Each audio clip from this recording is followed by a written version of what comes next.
So, in Tibetan Buddhism, yeah, especially here actually around Lama Caroline, we've always been very much interested in the medical applications of our tradition, yeah. So, what we call Tibetan medicine actually is Ayurveda with Buddhism on top, yeah, with a bit of Chinese medicine, yeah. Okay, but basically, if you study Ayurveda, yeah, and then you change all the Hindu stuff into Buddhist stuff, yeah, more or less that's Tibetan. Honestly, more or less that's Tibetan medicine, yeah. It's not just Tibetan; no, it's Himalayan medicine, yeah. So basically, what we're trying to do is bring ourselves into balance, yeah. Of course, we're in samsara.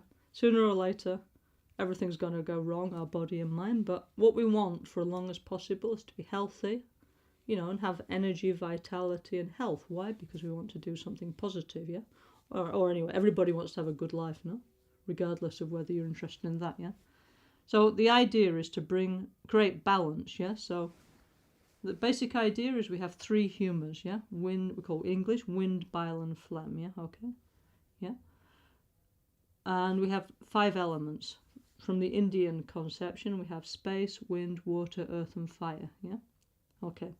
Now, our body and mind are pervaded by these 3 humours and these 5 elements. As long as they're in balance, we're okay, yeah. But the trouble is that, like the 5 elements, let's say, are like 5 poisonous snakes in a pot, yeah. Yeah. So if you put 5 snakes in a pot, finally, they're not going to stay very peaceful for long, yeah. So they're going to start to interact, yeah, and they're going to start to fight, yeah. So what we need to do is always the elements, they have a tendency to go out of balance, yeah, yeah. And also the humours, which are based on our emotions, actually, they have a tendency to go out of balance. So all the time, what we try and do is through our diet, through our behaviour and taking care of our emotions, bring them back into balance, yeah. And that's actually, we say medicine, but actually the best idea is this, actually, yeah. To actually eat the medicine is like the last stage, actually, you know. Even in the West now, actually, we have very little access to Tibetan medicine because, you know, of the new European laws and stuff like this. But our tradition's fine because actually it's based on our relationship between ourself and the environment, yeah. So, for example, in the cycle of the year, no, it's hot to cold, yeah. It doesn't matter where you live in the world. There's seasons, isn't there, yeah. Summer it's hot, winter it's cold, yeah. So there's all this affects like the inner energy of our body, yeah. But nowadays we've become very out of balance. I mean, one hand, of course, modern life is super nice, you know. But now somehow because we can have everything, it's like unhealthy, yeah. Because before, let's say even our grandparents, they ate everything in season, yeah. It's more healthy, yeah. Even if you look at old people, they look more strong, yeah. But now because we can have everything in the wrong season, it's like going against the natural cycle of energies in the body, yeah. So, for example, we might want to eat, I don't know, ice cream at Christmas, yeah. But it's not good for our body, yeah. So it's all about like Tibetan medicine is all about coming back in harmony with nature, actually, you know. So one is you need to take care of, you know, according to the place you live, of course, because each place has a different series of elements, yeah, and energy. So, of course, if you're in the south, it's hot, it's different, it's more bile nature, you know, it's coming different energies, yeah. So you need to react appropriately in each place, yeah. We need to take care of our emotions, yeah. So one very nice idea in Tibetan medicine is that our emotions affect our... Oh, now they're coming into this idea in the West, but they've always had it in India, no? In Buddhism, our fundamental problem is ignorance or unknowing. Not ignorance of, I don't know French, yeah? Not that kind of ignorance, yeah? It's not knowing the nature of reality, not understanding how things work, yeah? This ignorance or closed-mindedness creates what we call phlegm, or Tibetan it's called bekan, yeah? The cold nature energy in the body, so this energy, it forms in the upper part of our body, and when it becomes unbalanced, it manifests in the lower part of the body, yeah? Like your digestive problems, joints, down here, yeah? From unknowing, yeah? In Buddhism, unknowing is like a feeling of alienation from reality, yeah? Anyway, Buddhist philosophy, yeah? Not time to speak about that now. From the unknowing comes out aversion and a desire, yeah? Two fundamental emotions, yeah? So basically anything that feels nice we're attracted to, we grasp, we desire, yeah? So desire creates what we call, this grasping for pleasurable experiences creates what we call vata or wind energy in the body, yeah? Okay? Now, basically, this is what we call actually stress in the West, yeah? And this affects your whole body, yeah? So, if you don't want to be stressed, it's very easy. Stop wanting anything. Then you won't feel stressed. That's the Buddhist answer, yeah? Anyway, okay, so that's the second one. Third one is aversion, yeah? Unpleasant feeling, I don't want it, yeah? Okay. Aversion creates what we call bile energy, yeah? Okay? Called tripa in Tibetan, yeah? Hot-natured energy, yeah? So actually this accumulates in the digestive system, yeah? But when it becomes imbalanced, it manifests in the upper part of the body, like headache, pain here, I don't know, red eyes, bad taste in the mouth. Anyway, the bile manifests in the upper part of the body.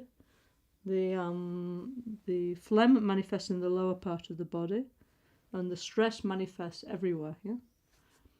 So what we try and do is bring these three energies back into balance. So it's like the Buddhist conception is that like in Taoism it's like yin yang, yeah. Okay, in Buddhism it's yin yang and neutral, three energies, yeah. Everything is three, male, female, and middle, yeah. Hot, cold, and middle. Everything's a three energy system in Buddhism, yeah. Which is also quite an interesting idea now, isn't it, yeah? So we need to always bring these three energies into balance, yeah? Okay? So if we can keep our emotions in balance and our 5 elements in balance, we're healthy, yeah? How do we keep the 5 elements in balance? Well, one important way is by diet, yeah? Okay? Every food that we eat, every plant, every animal, whatever, it has a elemental quality, yeah? And we know that by the taste, yeah? So what we eat affects the elemental balance of our body. Like, for example, if we eat, I'm in Italy now, if we eat a lot of pasta, you start getting fat, yeah? Why? Because it's increasing the phlegm energy in your body, yeah?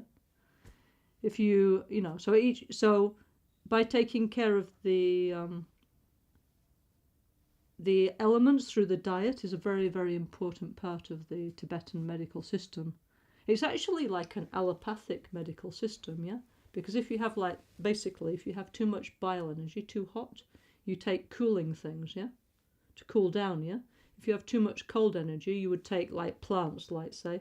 For example, if you have a cold, you would take hot things, I don't know, like pepper, ginger, and so on to warm up the body, yeah? So it's working like this, yeah? So it's working on diet, behavior. Behavior means, for example,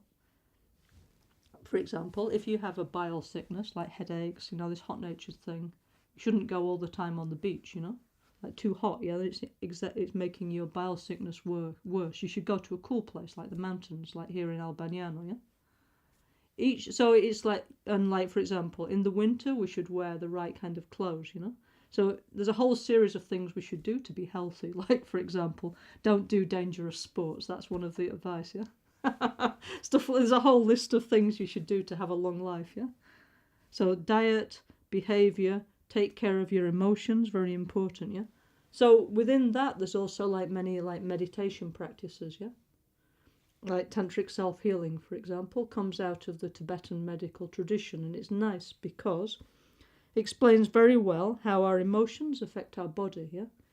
So in the tantric explanation, they have what we call subtle body and subtle mind, yeah? So there's an interface in our heart chakra, between our subtle body and subtle mind, yeah? How our emotions affect our body, yeah? But basically, let's say, I don't know, a normal person, yeah? Okay, they want to succeed in life, yeah? We have what we call, let's say, type A person in the West, no? Wants to succeed, very active, pushing to succeed. So this person all their life, I want to succeed, and they're working a lot, and they don't take care of their diet, they're too busy, And one day, well, they have a heart attack, yeah? Then it's like, what happened to me? I can't understand, yeah? So one thing is probably they didn't take care of their diet and they didn't sleep and all this, but a lot of this was this accumulation of like aggression that was accumulating here in the heart chakra, yeah? And it was like blocking the chakra and squeezing it so that then the energy is not flowing in this part of the body, yeah? So then finally, not quickly, after many, many years, you get a heart attack, yeah? Okay, so not just heart attacks. All our diseases, they have this emotional component, yeah? Okay, which is something very important for us to consider. It's quite new in the West, this idea, yeah? Okay? I mean, they have many useful ideas, and what I like about Tibetan medicine is that it's something practical that everybody can apply in their daily life, yeah? Once you know the theory, yeah? It's very useful because then you can stop illnesses arising, because all of us, we have like some sickness that's going to arise in our life. Why? Because we're born, no? So we have genetic sicknesses that will come out when we're 30, when we're 50, or whatever, yeah? We're programmed, you know, genetically, yeah?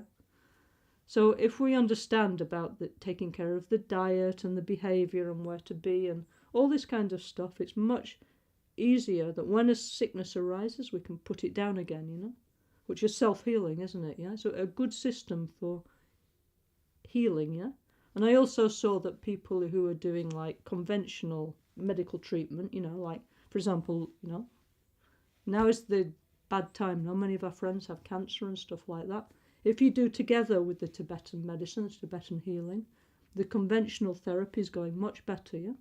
It's really a big support to the conventional therapy, you know?